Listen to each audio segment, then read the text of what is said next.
Hey, what's up, you guys? You're watching Team APS.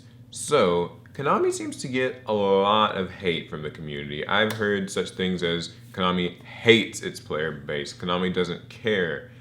The video today is actually going to be in defense of Konami, and I know that sounds really strange because even I give them a harsh time sometimes, so this will be interesting. Let's go.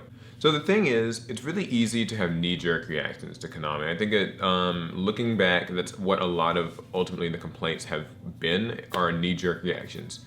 Whenever we get a new ban list, this is obviously pretty relevant, people are very quick to criticize it. People are quick to assume that, Konami doesn't care, they hate the players, they just want money, this, that, and the other. But oftentimes I think that people forget to consider just how much good Konami does for the game. Konami releases new sets. They keep this game alive. But they don't just release the, once every 3 months new set.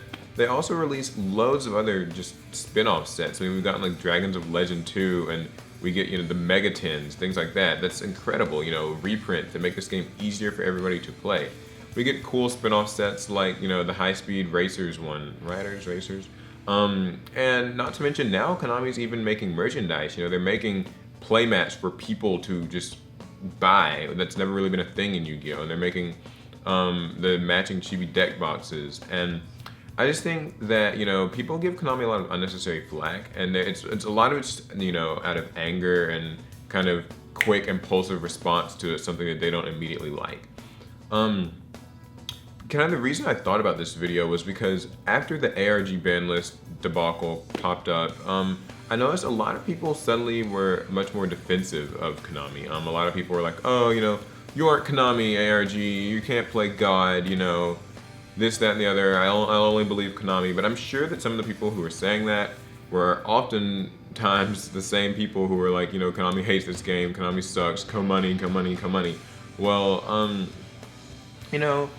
people need to understand a couple of things. A, like I just said, Konami keeps this game alive. They make new products, not just cards, but also products. B, Konami is a business. They are a company. To stay afloat, they do have to make money. They do have to sell products.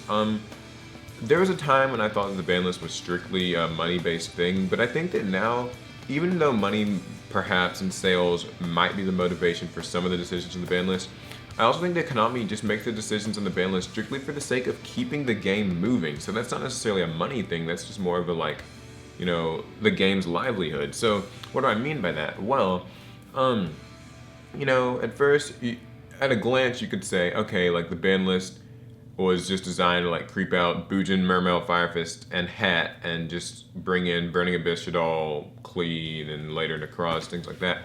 Well, the thing is, if the ban list didn't hit older decks, then the older decks would just be dominant, and then the game would get stagnant. It would get boring and stale if, last year Mermails, Firefists, and Bujins, and I guess Hat, and I guess Gear for a while, all just, those were just the top decks. If those were still the top decks today, do you know how boring this game would be?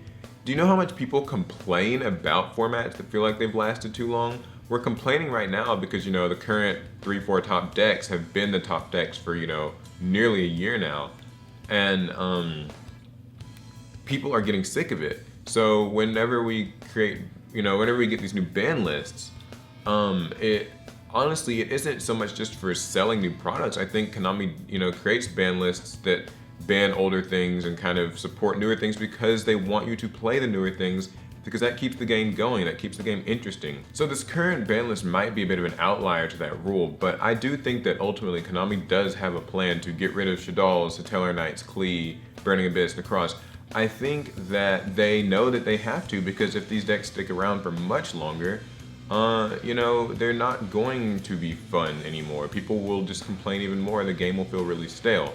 New archetypes like Cosmos and Ignites and Magispectors, and older archetypes that are kind of starting to pick up the pace like Infernoids, I believe that those are going to be largely the future of this game, because it can't stay the same, and people will complain if it stays the same. And I just think Konami gets so much unwarranted hate. Now, I have my complaints with them. I think that one of the bigger gripes I have with Konami personally is the lack of communication. It feels like they don't do a very good job of letting their players know kind of what's going on and why it's happening. It would be nice to get some sort of, patch notes of sorts with ban lists. It would be nice to get more concrete details on upcoming products, but let's be fair, everything gets leaked anyway, and people get excited for new stuff, yet they complain about Konami and all the other decisions they make, but Konami is releasing this new stuff. They don't have to release anything. They could stop this game right here. So I just don't understand why people give Konami so much flack for, being money motivated. It's a company, and half the people who complain about them being money motivated will still sell cars and try to make a profit. So don't accuse Konami of, doing the same thing. The popular thing to say here is that Konami doesn't sell singles, they just sell, unopened products. So they don't benefit really that much from the secondary market. And I think that, just when you look at it in the big scheme of things, Konami's only doing good for this game. Maybe they don't communicate quite as much with us as we would like. Maybe their ban lists feel like they're a bit motivated by nothing but sales. But the truth is, they release products, video games, new sets. They balance this game with a ban list. I mean, it doesn't always seem like it, but they do. And so, to just unnecessarily hate the company that,